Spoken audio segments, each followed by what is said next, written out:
नमस्कार दोस्तों, आपका स्वागत है एग्जाम क्रैक SS1 में।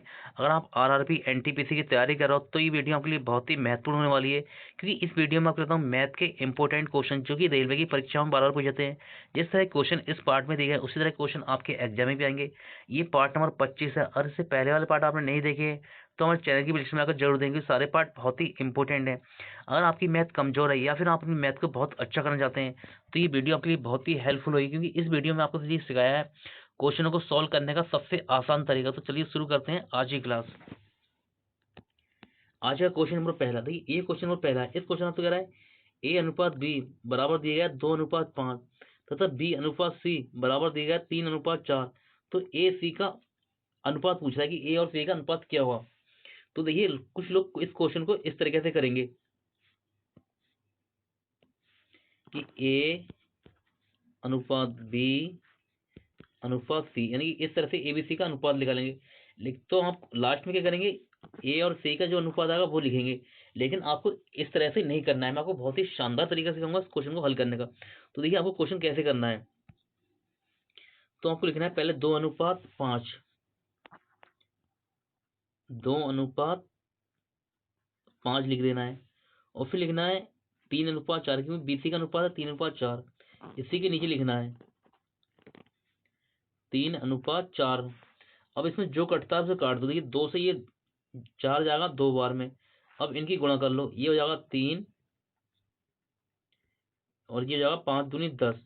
यानी कि हमारा राइट आंसर आ गया 3:10, यानी कि ऑप्शन नंबर बी हमारा राइट आंसर हो गया। अब कुछ लोग ही समझ में नहीं आया ये कैसे हो गया। तो देखिए ये लिखा है ए अनुपात बी लिखा है, फिर लिखा है बी अनुपात सी, यानी कि बी अनुपात सी लिखा है। तो देखिए हम ए जो हम निकालेंगे ए सी का अनुपात, तो क्या होगा हमारा ये बी और बी कट जाएगा, तो हमारा बचेगा यहाँ से इधर ए बचेगा और इधर सी बचेगा। यानी कि इस तरह से हमने ये डायरेक्ट निकाल दिया। 3:10 हमारा राइट आंसर हो गया। क्वेश्चन नंबर 2, इस क्वेश्चन में आपसे कह रहा है चंद्रशेखर ने 12 एक समान वस्तुओं को कुल 420 में बेचा, जिसमें उसे 7 वस्तुओं के क्रय मूल्य के बराबर हानि हुई। एक वस्तु का क्रय मूल्य ज्ञात कीजिए। तो देखिए इस क्वेश्चन को अगर आप बेसिक तरीके से करेंगे तो आपको बहुत ही टाइम लगेगा, लेकिन इस क्वेश्चन को भी मैं आपको करने का बहुत ही शानदार तरीका सिखाऊंगा, जिससे कि आप एक ही लाइन में यानी कि 3 से 4 सेकंड में क्वेश्चन को कर सकते हैं।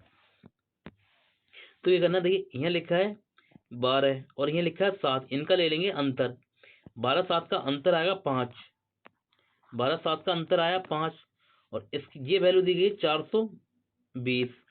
420 को 5 से काट देंगे, 5 से काटेंगे 420 को, 5 × 8 = 40, 5 × 4 = 20, यानी कि 84 हमारा आंसर आ जाएगा। ऑप्शन नंबर सी हमारा राइट आंसर जवाब। बस आपको ऐसे ही करना है एग्जाम में। देखिए अगर आप बेसिक से जाएंगे या एक्स मानी करेंगे तो क्वेश्चन को टाइम लगेगा, लेकिन आपको टाइम बचाना है एग्जाम में, जिससे कि आपका एक भी नंबर ना कटे। क्योंकि एग्जाम में क्या होगा, मैथ के अच्छे क्वेश्चन होंगे, रीजनिंग के भी अच्छे क्वेश्चन होंगे, उनमें आपको टाइम देना पड़ेगा। अगर इस तरह से छोटे छोटे क्वेश्चनों में आप टाइम देंगे, ठीक है, तो फिर आप बड़े क्वेश्चन को एग्जाम में छोड़ेंगे। जब आप एग्जाम में बड़े क्वेश्चन छोड़ेंगे तो लाजिमी बात है आपका एग्जाम खतरे में पड़ जाएगा। क्वेश्चन नंबर 3, आपसे कह रहे हैं वह छोटी से छोटी संख्या ज्ञात कीजिए जिसे 23, 12, 28 में जोड़ने पर प्राप्त संख्या 33 से पूर्णतः विभाजित हो। तो देखिए हमारी संख्या जो दी गई है वो देखिए 23, 12, 28, यानी कि 23, 12 और 28 ये संख्या है। और इसे क्या करना है, 33 से विभाजित करना है, 33 से। तो देखिए इसे हम तोड़ सकते हैं दो भागों में, यानी 11 और 3 में तोड़ सकते हैं। हमारा देखिए अगर हम 3 से चेक करें, यानी कि हम 3 से चेक करें तो ये संख्या का योग भी 3 से हमें जाना चाहिए। तो देखिए 3 से 3 कट जाएगा, 2 और 1 3, ये कट जाएगा, 8 2 10 और 2 12, यानी कि 3 से ही पूरा पूरा कट गया। तो 3 से जाने के लिए तो हमें इसमें क्या जोड़ना पड़ेगा, तो हमें 3 इसमें जोड़ना पड़ेगा, यानी कि ऑप्शन नंबर ए हमारा राइट आंसर हो जाएगा। अब हमारा 3 से जब आंसर निकल आया, ठीक है, 3 से जब हमारा आंसर निकल आया तो हम 11 से चेक नहीं करेंगे। अगर 3 से हमारे 2 ऑप्शन मिलते तो हम फिर 11 से चेक करते। तो हमारा राइट आंसर हो गया, वो हो गया ऑप्शन नंबर ए 3। इसमें क्या जोड़ना पड़ेगा? 3 जोड़ना पड़ेगा।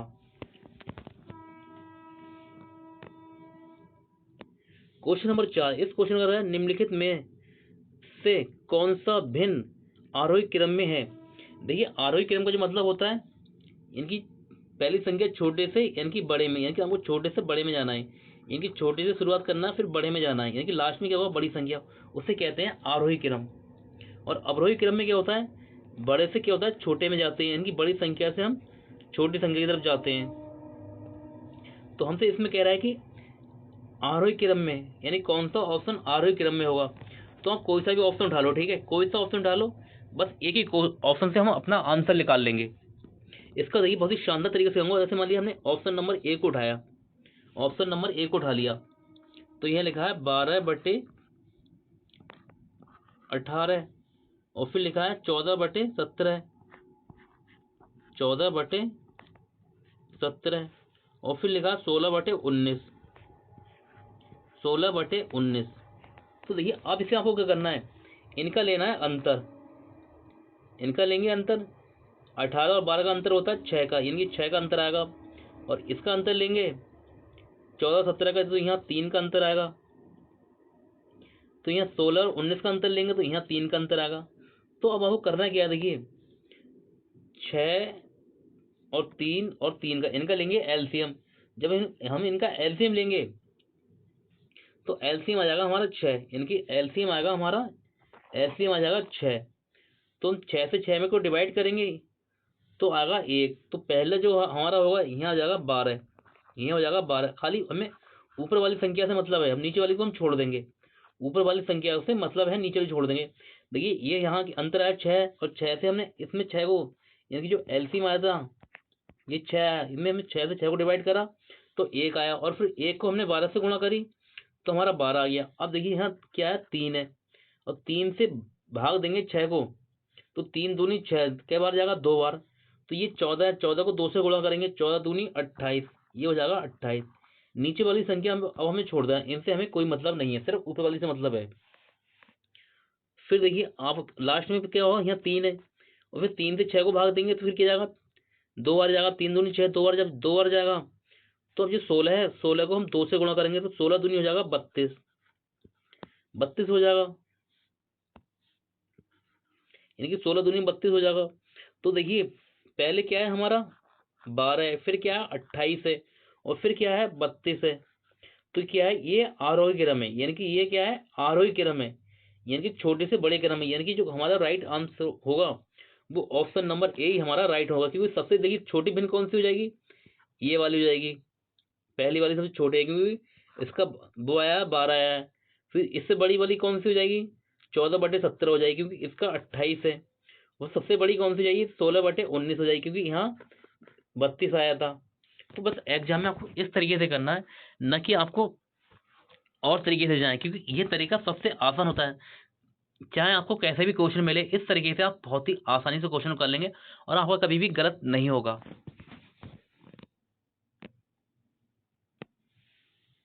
क्वेश्चन नंबर 5, इस क्वेश्चन आपसे कह रहा है एक छात्र ने एक संख्या को 21 से विभाजित करने के बजाय 12 से विभाजित किया और उसे उत्तर 35 प्राप्त हुआ, सही उत्तर ज्ञात कीजिए।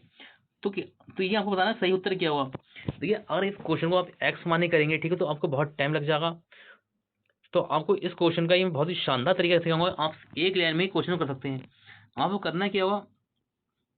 इस 12 की और 35 से गुणा करना है, यानी कि 12 इंटू 35 करना है, और इसे भाग दे देना है। आपको भाग देना है 21 से, 21 से भाग दे दो आप।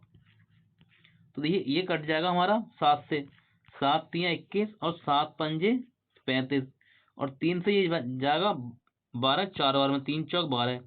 अब 4 का और 5 का गुणा करेंगे, 4 पंजे 20। तो हमारा राइट आंसर आएगा कि सही उत्तर क्या होगा? 20 होगा, यानी कि ऑप्शन नंबर ए हमारा राइट आंसर हो जाएगा। बस आपको ये मैं बहुत तरीके सिखा रहा हूँ जो आपको तरीके एग्जाम में करना चाहिए। हर टीचर अपना अलग अलग तरीका सिखाता है, ठीक है, लेकिन आपको मैं बहुत ही शानदार शॉर्ट तरीका सिखा रहा हूँ, जैसे कि आप क्वेश्चन को देखिए इस तरह के क्वेश्चन को आप देखते ही कर सकते हैं, बस आपको तरीका आना चाहिए कैसे करना है। अगर आपको वीडियो अच्छी लग रही है तो हमारी वीडियो को लाइक जरूर करो। क्वेश्चन नंबर 6, इससे आपसे कह रहा है 18,769 के वर्गमूल में कितने अंक निहित हैं।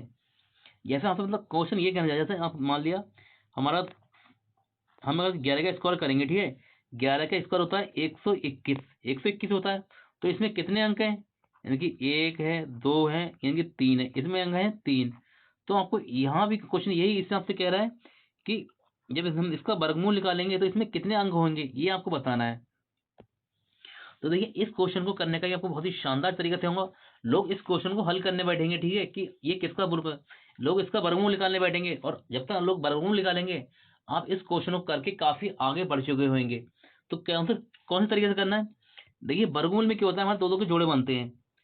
वर्गमूल बनता है हमारे दो के जोड़े, यहाँ एक जोड़ा बन गया और एक जोड़ा यहाँ बन गया, और लास्ट में हमारा जो एक बच गया, एक बच गया तो कोई मतलब नहीं है हमसे, ठीक है। तो हमारा क्या होगा, देखिए जब यहाँ एक जोड़ा बना तो यहाँ से एक अंक निकलेगा, यहाँ एक जोड़ा बना तो यहाँ से भी एक अंक निकलेगा, और यहाँ पे जब एक बचा कोई बात नहीं, अगर जोड़ा होता तब भी हमारा एक निकलता, और एक बचा है तब भी हमारा एक अंक निकलेगा। तो यहाँ कितने अंक होंगे, 1 2 3, इसमें होंगे 3 अंक, यानी कि हमारा जो राइट आंसर होगा वो हो जाएगा ऑप्शन नंबर बी। देखिए ये तो तरीके बताए आपको, ठीक है, आप हर क्वेश्चन पर वर्गमूल के अप्लाई कर सकते हो, हर क्वेश्चन पर इस तरीके से लोग हल करेंगे क्वेश्चन को, ठीक है, जब तक आप आगे बढ़ चुके होंगे इस तरीके से। बस आपको यही देखना है कि आपको दो के जोड़े बनाना है, दो के, और दो के जोड़े से क्या होगा, आपका एक अंक बाहर निकल जाएगा, यहाँ से एक अंक बाहर निकल जाएगा, फिर आप इसका एक जोड़ा बनाएंगे, यहाँ से भी एक अंक बाहर निकल जाएगा। अब यहाँ खाली एक बचा, ठीक है, यह यहाँ पर एक अंक और होता तो अभी आपका एक अंक बाहर निकलता, और एक बचा तब भी एक बाहर निकला। तो यहाँ से इस तरह से एक अंक, दो अंक, तीन अंक निकलेंगे, इसमें कितने अंक होंगे, 3। ऑप्शन नंबर बी हमारा राइट आंसर हो जाएगा। आपको 2 बार समझा दिया इस क्वेश्चन में, जिससे कि आपकी समझ में आ जाए। क्वेश्चन नंबर 7, इस क्वेश्चन में वह न्यूनतम संख्या क्या है जिसे 15 और 20 से विभाजित किए जाने पर प्रत्येक स्थिति में शेषफल 9 रहता है। यानी कि यहाँ आपसे एक शब्द कह रहा है वह न्यूनतम, यानी कि न्यूनतम संख्या, जब यहाँ आया न्यूनतम संख्या तो हम याद है ना, जब भी आपसे क्वेश्चन ये कह जाए न्यूनतम और ये कहता है आपसे अधिकतम, अधिकतम होता है एचसीएफ, अधिकतम में क्या निकालते हैं हम, एचसीएफ, और न्यूनतम में निकालते हैं हम एलसीएम, न्यूनतम में निकालते हैं हम एलसीएम। तो हम यहाँ दिए गए 15 और 20 दिया है, इनका निकालेंगे एलसीएम, 15 20 का एलसीएम आएगा 60, 15 20 का एलसीएम आ जाएगा 60। तो आपसे कह रहा है 15 और 20 से विभाजित किए जाने पर प्रत्येक स्थिति में जो शेषफल बचेगा वो 9 बचेगा, यानी कि शेषफल 9 बचेगा। तो हमें करना क्या है, इसमें प्लस 9 और जोड़ देंगे, जब 9 जोड़ देंगे तो हमारी संख्या हो जाएगी 69, यानी कि हमारा राइट आंसर हो जाएगा वो हो जाएगा 69। ऑप्शन नंबर सी इसका राइट आंसर होगा। क्वेश्चन नंबर 8, इस क्वेश्चन आपसे कह रहा है एक स्कूल में लड़कों की संख्या और लड़कियों की संख्या का अनुपात 3:2 है। यदि 20% लड़कों और 25% लड़कियों को छात्रवृत्ति मिलती है तो कितने प्रतिशत छात्रों को छात्रवृत्ति नहीं मिलती है। तो देखिए इस क्वेश्चन को करने का भी आपको बहुत शानदार तरीका से होगा। देखिए अगर आप इसे एक्स मानी करेंगे, ठीक है, तो आप क्वेश्चन में फंसेंगे ही फंसेंगे, लेकिन आपको मेरे होते घबराने की जरूरत नहीं है, क्योंकि मैं आपको सबसे शानदार तरीका सिखाऊंगा। आपको यहाँ 3 लिखा है, 3 अनुपात है, तो आपको 3 के आगे 3 के पीछे 2 जीरो लगा देंगे, यानी कि एक, इसे 300 बना देंगे। यहाँ आपने 300 बना दिया, फिर आपको क्या करना है, यहाँ लिखा है 2, जब 2 लिखा है तो इसे हम 200 कर देंगे, कोई हमारा फर्क नहीं पड़ने वाला कि 2 जीरो हमने यहाँ लगा दिया, 2 यहाँ लगा दिए। तो अब हम ये कह रहे हैं, देखिए पहले जो है, पहले 3:2 है, तो जो 3 है, 3 को हमने बना दिया 300। तो कह रहा है यदि 20% लड़कों, यानी कि जो 3 थे वो लड़के थे, तो 20% लड़कों को छात्रवृत्ति मिलती है, ठीक है, तो कितने को नहीं मिलती होगी, 80% को नहीं मिलती होगी, यानी कि 20% लड़कों को मिलती है तो 80% को नहीं मिलती होगी। तो हम 300 को निकाल लेते हैं 80%, 300 को निकालते हैं 80, यानी कि 300 का 80% निकालेंगे हम, और प्लस देखिए प्रतिशत से क्या होता है, जब प्रतिशत हटता है तो नीचे 100 आता है, यानी कि जब प्रतिशत हटता है नीचे आता है 100 आता है। तो 100 से हमारे 2 जीरो कट जाएंगे, 100 से हमारे 2 जीरो कट जाएंगे।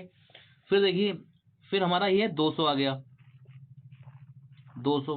तो आपसे कह रहा है 25% लड़कियों को, लड़कियां कितनी थी 200, लड़कियों को हमने माना कि लड़कियों का अनुपात था 2-2, तो इसे हमने कर दिया 200। तो आपसे कह रहा है 25% लड़कियों को छात्रवृत्ति मिलती है, तो कितने प्रतिशत छात्रों को छात्रवृत्ति नहीं मिलती है, तो कितनी लड़कियों को नहीं मिलती है?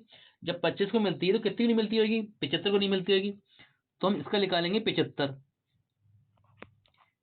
और जब 75, जब प्रतिशत हटता है तो नीचे आता है 100, 100 से क्या होता है 2 जीरो कट जाते हैं, यहाँ भी जीरो 2 जीरो काट दो, ये जो 2 जीरो कट गए। अब इन्हें आप गुणा कर लो, 8 3 24, ये हो जाएगा 240, 240 प्लस, और ये 75 का 2 से गुणा करेंगे तो ये जाएगा 150, इनको हम जोड़ेंगे तो ये हो जाएगा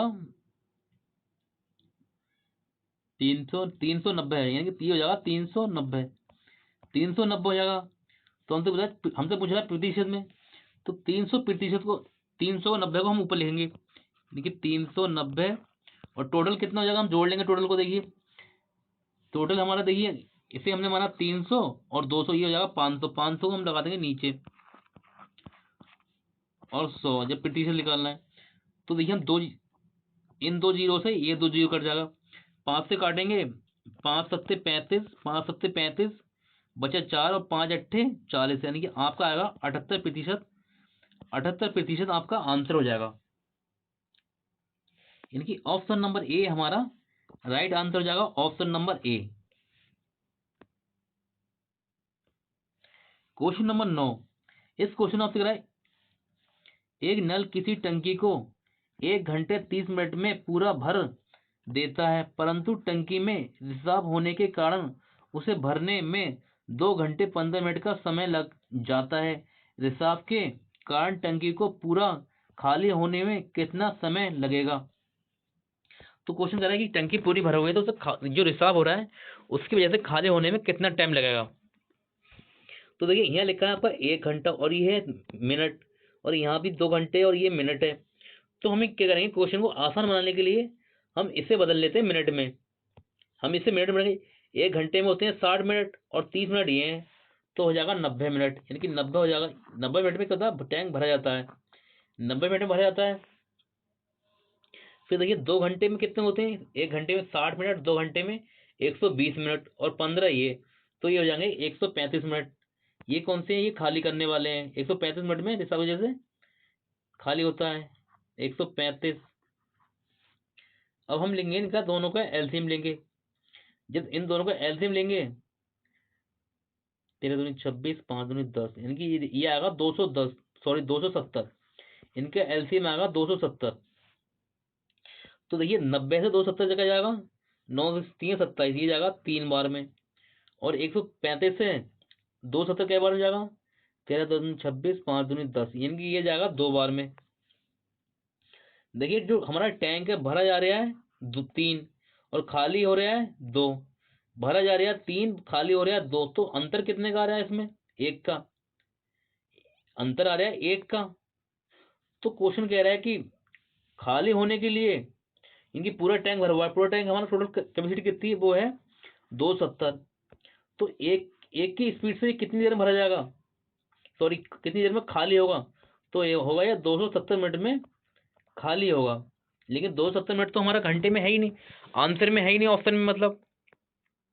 तो हमें क्या होगा, इसे घंटे में बदलेंगे, इसे घंटे में बदलेंगे। देखिए 1 घंटे में होते हैं, 1 आवर में होते हैं 60 मिनट, 60 मिनट, तो ये दिया 270, तो हमारे 4 आवर में कितने होंगे, 4 आवर में होंगे 6 जब 24, यानी कि 240 मिनट होंगे, 240 मिनट होंगे। और यहाँ हो रहा होए कितने मिनट, 270 है, तो बचे कितने 30 मिनट, यानी कि 30 मिनट।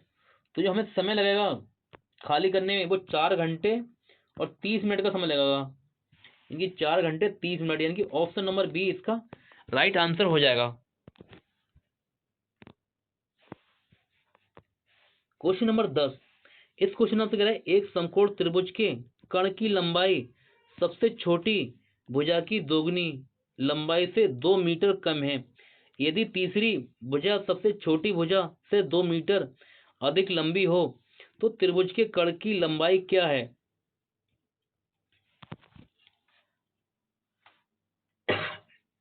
सॉरी, तो आपसे त्रिभुज के कर्ण की लंबाई क्या है, तो आपको त्रिभुज के कर्ण की लंबाई बताना है। देखिए समकोण त्रिभुज होता है इस तरह से, ये होता है समकोण त्रिभुज।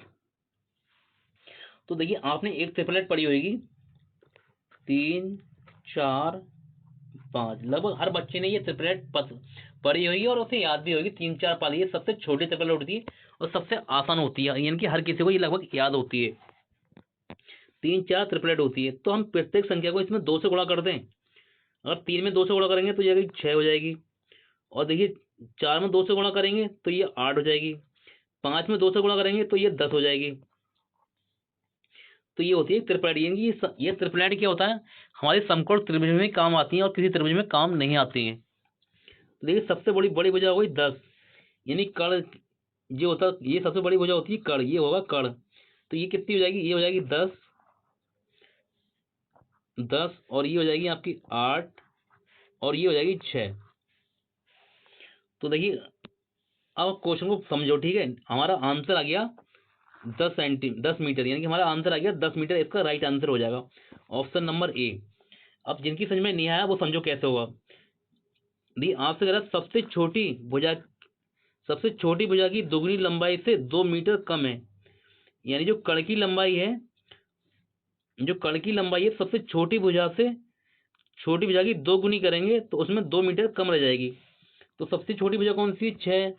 6 को हम करेंगे दुगना, 6 को हम दुगना करेंगे तो 12 है हमारा, यानी कि 6 को 2 से गुणा करेंगे तो ये जाएगी 12, और 12 में से हमें क्या करना है, 2 कम कर देना है, क्योंकि हमसे कह रहा है 2 मीटर, इनकी 2 मीटर कम है।